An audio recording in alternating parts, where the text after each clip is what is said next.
দেখো এখানে ভাইজান কিন্তু স্টেজে উঠে পড়েছে আর মানুষ দেখো। ওয়ালাইকুম আসসালাম। আলহামদুলিল্লাহ সুলতানপুর সিদ্দিকিয়া আমিনিয়া খাদিজা মাদ্রাসা ও এতিমখানা, সেই মাদ্রাসা ও ঈদগাহ ময়দানে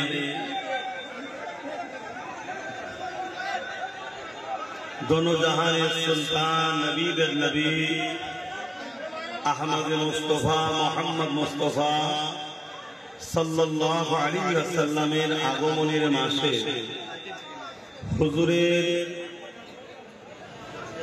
জীবন আদর্শ তথা শিশুবেলার আলোচনার মাহফিল আপনারা করেছেন। হযরত সুলতান গরিব নওয়াজ ওয়েলফেয়ার ট্রাস্ট হুজুরের স্মৃতিতে